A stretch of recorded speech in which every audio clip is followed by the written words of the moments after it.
इमरान खान को कल जो जलसा हुआ पाकिस्तान तहरीक इंसाफ का लाहौर में, उसके आफ्टर शॉक्स आ रहे हैं और बहुत झटके लग रहे हैं हुकूमत को। वो झटकों से संभल नहीं पा रही। जो फ़ायदे हुए इस जलसे के वो मैं आपको बता देता हूँ। एक तो हुकूमत ये मानने के लिए तैयार नहीं है कि लोग निकले, लेकिन हमने देखा कि पूरे लाहौर में जगह जगह जलसे हो रहे थे। मिसाल के तौर पे रिंग रोड पे जब जलसा ख़त्म कर दिया गया, अंधेरा हो गया, लाइटें काट दी गई, उसके बाद रिंग रोड के ऊपर बहुत बड़ी तादाद में कारकुन इकट्ठे हो गए और बहुत देर तक, रात गए तक नारेबाजी होती रही।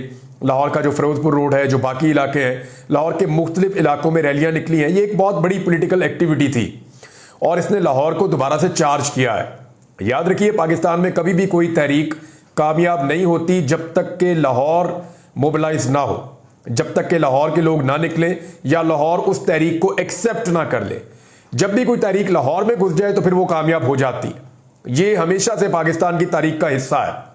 यानी करारदादे पाकिस्तान भी लाहौर में पेश की गई थी और तब से लेकर अब तक पाकिस्तान में सियासी सरगर्मियों का जो गढ़ है वो लाहौर रहा है।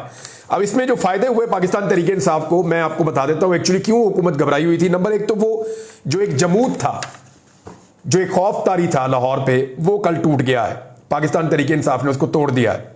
बड़े लंबे अरसे के बाद पीटीआई के झंडे, पीटीआई के लोग और जो है वो बैनर, पोस्टर्स, इमरान खान की तस्वीरें लोग उठाकर लाहौर में खुलेआम फिर रहे थे। नंबर दो ये है कि अब पाकिस्तान तहरीक इंसाफ बाकी पंजाब के अंदर भी जलसे कर सकेगी। लाहौर में पुलिस की सबसे बड़ी तादाद है और लाहौर की पुलिस सबसे ज़्यादा इक्विप्ड है और यहाँ पे जो है वो एक दौर में पीएमएलएन का गढ़ हुआ करता था, अब ये पीटीआई का गढ़ है। अगर यहाँ पे रोका नहीं जा सका तो बाकी जिलों में रोकना आसान नहीं होगा।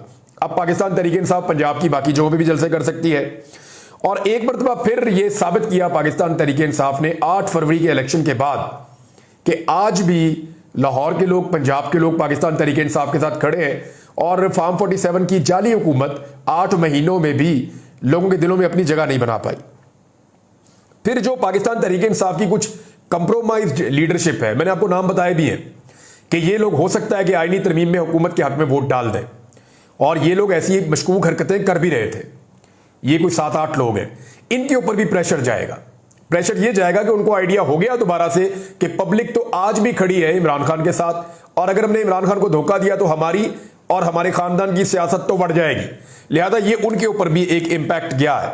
दूसरा, पाकिस्तान की एस्टेब्लिशमेंट और आलमी एस्टेब्लिशमेंट दोनों में यह पैगाम गया है कि इमरान खान पाकिस्तान की सियासत में मुकम्मल तौर पर रेलिवेंट शख्सियत है और उनको इररेलिवेंट करना इस वक्त तो मुमकिन नहीं है, क्योंकि लोगों ने ऐसा लगता है कि इमरान खान को अपनी जिद बना लिया है। एक और जो चीज हुई वो ये कि अब सूबाई दारुल हुकूमत तो है लाहौर और अब इसके अंदर सियासी सरगर्मियां जो है वो चलेंगी, क्योंकि देखिए वकला पहले ही यहां पे अपनी तहरीक का आगाज कर चुके हैं। वकीलों की रैलियां निकलेंगी, सिविल सोसाइटी मैदान में आएगी, क्योंकि आने वाले दिनों में हुकूमत पंगा करने वाली है आईनी तरमीम का। और खबरें ये आ रही हैं कि 15 अक्टूबर तक उनको हर हाल में आईनी तरमीम करनी है और उसके लिए अब नंबर पूरे करने हैं।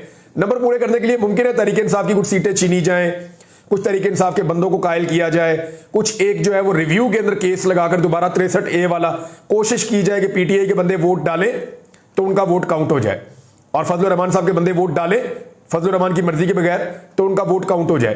तो इस किस्म की कोशिशें की जाएंगी। तो लाहौर में क्योंकि अब तहरीक का माहौल बन गया है, वकला ने पहले बड़ा जबरदस्त में एक ताकत का मुजाहरा किया और अब एक जो अपोजिशन पॉलिटिकल पार्टी है उसने भी किया, थोड़े दिन पहले फजलुर रहमान साहब ने भी किया था। तो ये अब चीजें बड़ी खुलकर सामने आ रही हैं कि सूबाई दारुल हुकूमत जो है पंजाब का, वो पॉलिटिकल एक्टिविटीज का गढ़ बन जाएगा आने वाले दिनों में। अब एक और चीज जो बहुत अहम है इस सारे सिनेरियो को लेके वो ये है कि तमाम मुकर्रीन ने, जिन्होंने भी तकरीरें की और जो लोग भी वहां मौजूद थे, उन सब ने अदलिया का तस्करा किया और इस आईनी तरमीम का जिक्र किया, क्योंकि इमरान खान साहब की वाज़ेह इंस्ट्रक्शन है कि काजी फायज ईसा को किसी सूरत एक्सटेंशन नहीं लेने देनी। और मैं ये क्लियरली आपको बता दूं कि अगर काजी फायज ईसा साहब को एक्सटेंशन मिल गई तो जैसा टाइम पाकिस्तान तहरीक इंसाफ ने गुज़िश्ता 1-1.5 साल में गुजारा है, वैसा ही टाइम पाकिस्तान तहरीक इंसाफ जो है वो आगे भी गुजारती रहेगी जब तक काजी साहब रहेंगे, क्योंकि काजी साहब मौजूद हैं तो फिर अब बहुत सारी चीजें तहरीक इंसाफ की जो पेंडिंग पड़ी हैं वो पेंडिंग ही रह जाएंगी और जो चीजें उनके साथ नाइंसाफियां हुई उनको लगता है वो दौर अभी कंटिन्यू करेगा। लिहाजा ये अदलिया के साथ यकजहती का सबने पैगाम भेजा है और इससे एक बहुत बड़ा इंपैक्ट जो है ना, जो पैगाम है वो जजेस को जाता है, जो इंसाफ पसंद जजेस हैं। यानी जजेस तभी खड़े रह सकते हैं ना जब उनको पता हो कि अवाम उनकी पुश्त पे खड़ी है। उनके पास अपनी कोई जाती ताकत तो होती नहीं है या अपनी कोई जाती फौज तो होती नहीं है। अगर सिस्टम के खिलाफ जज फैसला देना चाहे और सिस्टम की ज्यादतियों को बेनकाब करके उनको रोकना चाहे तो जज के पास जो सबसे बड़ी ताकत होती है अपने कलम के बाद वो ये होता है कि जी हमारे पीछे पब्लिक खड़ी है। जो हुआ था इफ्तिखार चौधरी साहब के साथ परवेज मुशर्रफ के दौर में, वो तो अपने घर चले गए थे।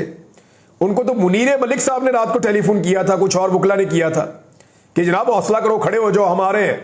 और फिर वुकला अवाम सारे खड़े हो गए। जब सब खड़े हो गए तो इफ्तिखार चौधरी भी खड़े हो गए, वो बार्स में जाना शुरू हो गए, तकारीर करनी उन्होंने शुरू कर दी। तो ये बताता है कि जजेस को भी हमारी जैसी सोसाइटी में अनफॉर्चुनेटली एक ये क्वेश्चन मिल जाता है इससे कि ठीक है हम इंसाफ करते हैं, पब्लिक हमारे पीछे खड़ी है। तो ये माहौल बन गया है। अली अमीन गंडापुर साहब ने तकरीर तो नहीं की, वो कर नहीं पाए तकरीर जलसे में, लेकिन अब जलसे के कुछ मनाजिर आ रहे हैं सामने। क्योंकि देखिए वहां पे तो इंटरनेट बंद किया हुआ था आसपास का, और इंटरनेट बंद होने की वजह से विजुअल्स हम नहीं देख पा रहे थे। तो रात गए, लेट नाइट विजुअल्स आना शुरू हुए जब लोग अपने घरों को वापस पहुंचे जलसागाह से फारिग होकर। कई कई घंटे बाद लोग घर पहुंचे अपने, तो फिर जो है मनाजिर हमने देखना शुरू किए कि तो बहुत मैसिव किस्म का जलसा था। और जलसागाह में तो उतने लोग नहीं थे जितने बाहर थे, यानी आसपास की सड़कों पे जो लोग आ रहे थे। इवन एक काफले, अभी कुछ काफले जो है वो जीटी रोड पे मौजूद थे जब जलसा खत्म हो गया। कुछ लोग मोटरवे वाली साइड से, मुल्तान रोड से आ रहे थे जब जलसा खत्म हो गया। कसूर से आने वाले लोग भी नहीं पहुंचे थे। लाहौर का रिंग रोड आज तक इतना ज्यादा नहीं भरा जितना इस जलसे के दौरान भर गया था। लोगों ने जितना बड़ा जलसा पंडाल में हो रहा था उससे बड़ा जलसा रिंग रोड पे किया और वहां पे खड़े होकर बड़ी नारेबाजी की इमरान खान साहब के हक में। तो ये मनाजिर जो है ये बाद में आ रहे थे और ये अभी तक आ रहे हैं। एक साजिश है जो पाकिस्तान उससे बच गया है, लाहौर खास तौर पे, पाकिस्तान तहरीक इंसाफ भी खास तौर पे। आपने देखा होगा कल इंफॉर्मेशन मिनिस्टर ने कुछ तस्वीरें दिखाई दी है, देखिए डंडा पकड़ा हुआ है बंदे ने, ये देखिए इस बंदे ने भी डंडा पकड़ा हुआ है। तो डंडा जो है ना वो झंडा डंडे के ऊपर ही लगता है, और उसको दिखाकर वो ये एक माहौल बन रहा था कल कि शाम में गेम डाली जाएगी। मुझे कुछ मैसेजेस आए और कुछ लोगों से मेरा राब्ता हुआ, तो मुझे ये पता चला कि सादा कपड़ों में गुल्लू बट पहुंचाए गए हैं जलसागाह के आसपास। मैं आपको फिर बता रहा हूं, और ये मुझे मुस्तनद जर्नलिस्ट उन्होंने बताया। फिर मैंने कुछ जो सरकारी सोर्सेज हैं उनसे पता किया तो वहां भी कंफर्म हुआ कि सादा कपड़ों में कुछ सरकारी लोगों को भेजा गया है जलसागाह के आसपास, और ये गुल्लू बट वाला एक एपिसोड होना था। ऐसी तोड़फोड़ और इस तरह की चीजें करनी थी जिसको पाकिस्तान तहरीक इंसाफ पे डाला जाएगा। लेकिन ये जो लोग पहुंचे वहां पे, चंद सौ इनकी तादाद थी, लेकिन पाकिस्तान तहरीक इंसाफ के लोग इतनी बड़ी तादाद में थे चारों तरफ कि इनकी जरूरत ही नहीं हुई कि जो कार्रवाई ये डालने आए वो डालते। नंबर 2, जब पुलिस ने जबरदस्ती की पाकिस्तान तहरीक इंसाफ की क़यादत के साथ कि आप निकलें, अब यहां से डिस्पर्स हो जाएं, जलसा खत्म करें, तो उसमें पाकिस्तान तहरीक इंसाफ ने बड़े सब्र का और होशमंदी का सबूत दिया। वरना 9 मई टाइप का इन्होंने एक और कोई बयानिया घड़ लेना था। बहरहाल हुआ ये कि लोगों ने अपना जलसा किया, अपनी ताकत शो की, जो हासिल करना था वो हासिल किया। उसके बाद इमरान खान के नारे लगाते हुए वो डिस्पर्स हुए हैं। तो ये एक बहुत बड़ा एक तरीकाकार इख्तियार किया गया था, और मेरे सोर्सेज तो ये क्लेम कर रहे थे कि हर हाल में ये कार्रवाई डाली जाएगी, आप ये खबर दे दें। तो मैंने उनसे ये कहा, मैंने कहा जी नहीं, मैं इंतजार करूंगा। तो मैं इंतजार करता रहा, लेकिन कार्रवाई डालने का मौका नहीं मिला। इक्का दुक्का छोटे मोटे वाकयात हुए हैं, लेकिन लोगों की तादाद इतनी ज्यादा थी और तंजीम इतनी अच्छी थी पाकिस्तान तहरीक इंसाफ के नौजवानों की कि वो कार्रवाई डालने का मौका नहीं मिला। कार्रवाई डालने वाले यही सोचते रहे अगर हमने कुछ किया तो कहीं लोग हमें ही ना पकड़ लें कि तुम लोग कौन हो। और पाकिस्तान तहरीक इंसाफ के अंदर ये मैसेजेस चल रहे थे कि अपने आसपास नजर रखें, जो मशकूक लोग हैं, जो तोड़ फोड़ करे, कोई ऐसी हरकत करे तो उसको पहले से पकड़ के और उसका पता करें कि ये बंदा कौन है, और पुलिस के हवाले भी करें। बहरहाल ये जनाब आफ्टर शॉक्स आ रहे हैं जलसे के, और आते रहेंगे, क्योंकि पीएमएलएन तो बहुत बुरी तरह शॉक हो गई है। वजह यह है कि वो ये कर ही नहीं पाएंगे कभी। गोद में बैठ के तो नहीं होता ना, एक जेल में बैठ के, एक आदमी है वो जेल में बैठ के कामयाब हो रहा है, और ये लोग हैं ये गोद में बैठ के नाकाम हो रहे हैं। तो ये फर्क तो रहेगा, और एस्टेब्लिशमेंट को भी सोचना पड़ेगा कि हमने किधर इन्वेस्टमेंट कर दी है और कैसे नमूने हैं जिनको लाकर हमने मुसल्लत कर दिया है। कादी फायद ईसा साहब ने, मैंने आपको बताया था कि एक लेटर लिखा है, और कादी साहब का जो नोट है वो जरा मैं उसके अंदर, उन्होंने 9 सवाल उठाए, मैं आपको पढ़ के सुना दूं। हुआ ये कि जो जस्टिस मंसूर अली शाह साहब और जो दीगर 8 जजेज हैं, जब उन्होंने वजाहत दी इलेक्शन कमीशन ऑफ पाकिस्तान के भेजे हुए सवालात के जवाब में, क्योंकि इलेक्शन कमीशन ने पूछा ना कि जी कैसे अमल करना है ये मखसूस नशिस्तों वाले फैसले पे, हमारे चंद सवालात हैं उनके जवाब दे दें। तो इलेक्शन कमीशन ने सवालात भिजवा दिए और उन्होंने जवाब दे दिए और वो एक वजाती नोट जारी कर दिया। अब ये जो वजाती नोट जारी किया सुप्रीम कोर्ट ऑफ पाकिस्तान के 8 जजेस ने, इसके बारे में सुप्रीम कोर्ट अपने मुख्तसर फैसले में पहले ही कह चुकी है कि जनाब अगर आपको कोई भी सवाल पूछना हो आप हमसे रुजू कीजिएगा, हम आपको जवाब दे देंगे। यानी जो मुख्तसर फैसला आया उसमें कहा गया था कि इलेक्शन कमीशन को या किसी भी फरीक को कोई प्रॉब्लम है, कोई बात समझ नहीं आ रही, तो आप सवालात हमें भिजवा दीजिए, हम 8 जजेस उनके जवाब आपको दे देंगे। तो इस तरह जवाब चला गया। लेकिन कादी फायद ईसा साहब ने उस जवाब के ऊपर 9 सवाल उठा दिए। एक, उन्होंने क्या कुछ कहा। सवाल नंबर 1 है, इलेक्शन कमीशन और तहरीक इंसाफ ने वजाहत की दरखास्त कब दायर की? भाई ये जब दायर की थी तो सबको मिल गई, आपको क्यों नहीं मिली काजी साहब? नंबर 2, तहरीक इंसाफ और इलेक्शन कमीशन की दरखास्तें प्रैक्टिस प्रोसीजर कमेटी में क्यों नहीं भेजी गई? क्योंकि यह तय हो गया था फैसले में कि जो भी सवालात उठाए जाएंगे उनका जवाब दिया जाएगा, ना कोई नया बेंच बनना है। क्योंकि प्रैक्टिस एंड प्रोसीजर कमेटी जो है वो नए बेंच बनाने के ऊपर काम करती है। वो ये जो बाद में जिमनी सवालात हैं उनके जवाबों के ऊपर वो काम नहीं करती। इसका बेंच बना हुआ और उसका फैसला भी आया हुआ है। नंबर 3, मुतफर्रिक दरखास्तें काज लिस्ट के बगैर कैसे समाअत फिक्स हुई? काज लिस्ट केसेस की होती है। नंबर 4, क्या रजिस्ट्रार ऑफिस ने मुतल्लिका फ्रीकैन और अटॉर्नी जनरल को नोटिस जारी किया? नंबर 5, किस कमरा अदालत या चैम्बर में दरखास्तों को सुना गया? भाई फ्रीकैन को नोटिस तो तब करते ना और फ्रीकैन को तो तब सुनते ना जब कोई केस चल रहा होता। केस चल चुका, फैसला आ चुका और यह ऑफर कर दिया गया था अगर फैसला समझ ना आए, क्योंकि इससे पहले इलेक्शन कमीशन ऑफ पाकिस्तान ने 13 जनवरी को कादी फायद ईसा साहब के फैसले की गलत तशरीह की थी। यह कादी फायद ईसा साहब ने खुद कह दिया है। तो दोबारा कादी फायद ईसा साहब की तरह यह गलत तशरीह ना हो, इसलिए सुप्रीम कोर्ट ने कहा था कुछ पूछना हो तो पूछ लेना, शर्माना मत। तो उन्होंने पूछा तो सुप्रीम कोर्ट ने बता दिया। अब इसमें दोबारा तो केस सुनने की तो जरूरत ही नहीं थी। तो कौन सी काज लिस्ट, कौन सा अटॉर्नी जनरल, कौन सा फ्रीकैन को सुनना, ये तो सब अजीब चीजें हैं। फिर एक और सवाल उठाया कि ऑर्डर को सुनाने के लिए कमरा अदालत में फिक्स क्यों ना किया गया? भाई फैसला सुनाया जाता है, ये कोई फैसला नहीं, ये तो एक नोट है जो वजाहत कर रहा है कि जनाब ये फैसला था तो इस पे आप अमल दरामद कर दें। और 8वां सवाल पूछा, ओरिजिनल फाइल और ऑर्डर सुप्रीम कोर्ट रजिस्ट्रार में जमा हुए बगैर ऑर्डर कैसे अपलोड हुआ? 9वां सवाल है, ऑर्डर को सुप्रीम कोर्ट वेबसाइट पर अपलोड करने का ऑर्डर किसने किया? अब जितने भी रिपोर्टर है ना जो कोर्ट को कवर करते हैं वो सारे सर पकड़ के बैठे हुए हैं कि ये कादी साहब की फ्रस्ट्रेशन क्यों इतनी बढ़ गई है। अब वो लोग जो कह रहे हैं वो मैं आपको पढ़ के सुना देता हूं। इसमें जो पहले मौकिफ है वो मैं आपको बताता हूं कि बैरिस्टर सलमान न्याजी साहब हैं। वो ये कहते हैं कि चीफ जस्टिस का खत जो है, हालांकि चीफ जस्टिस के 34 दिन बाकी हैं अभी सुप्रीम कोर्ट ऑफ पाकिस्तान में, उन्होंने कहा जी ये बदतमीजी की क्लासिक केस है।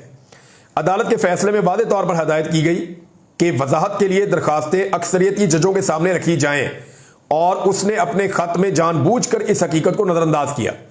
यानी कादी साहब को वही नुक्ता जो मैंने उठाया कि भाई जो फैसला था अक्सरियत का उसमें कह दिया गया था कि इलेक्शन कमीशन को या किसी भी फरीक को अगर कोई बात समझ ना आए तो वो हमें खत लिख दे, हम उसके जवाब में उसको बता देंगे कि ये वाली बात ऐसे है। ये है जो बात है।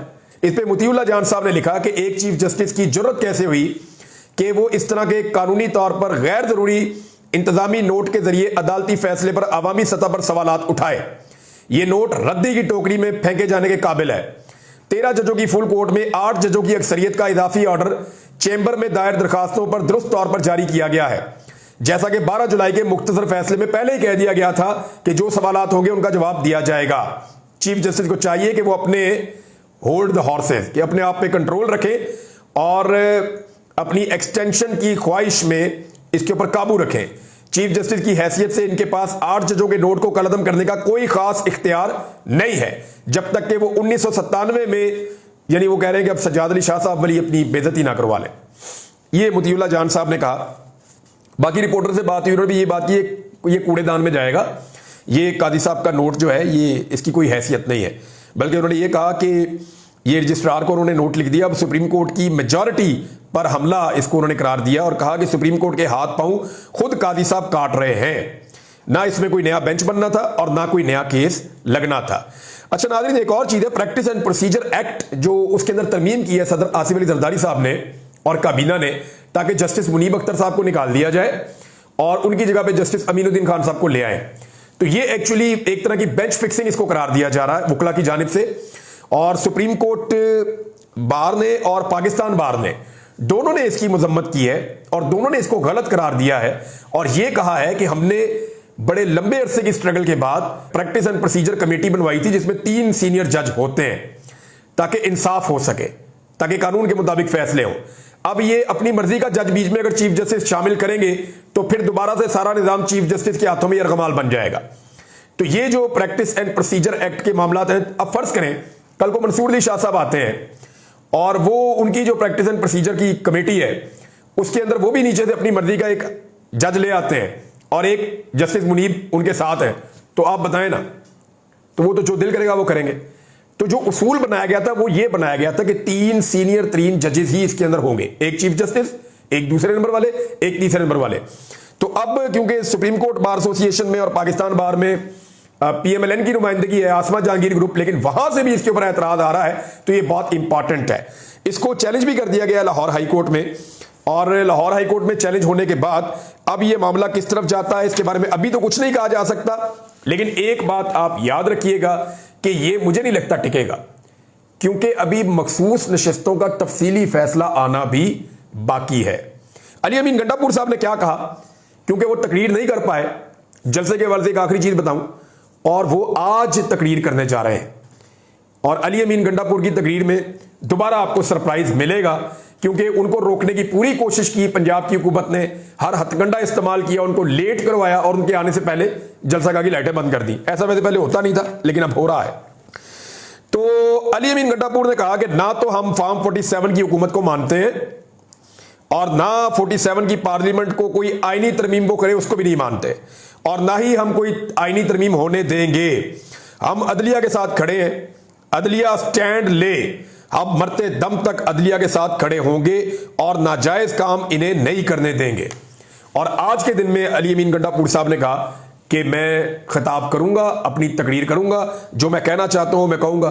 कल नहीं कहा, आज कह लेंगे। लेट्स सी अली अमीन गंडापुर साहब क्या कहते हैं। अब तक के लिए इतना ही, अपना ख्याल रखिएगा, अपने चैनल का भी। अल्लाह हाफिज़।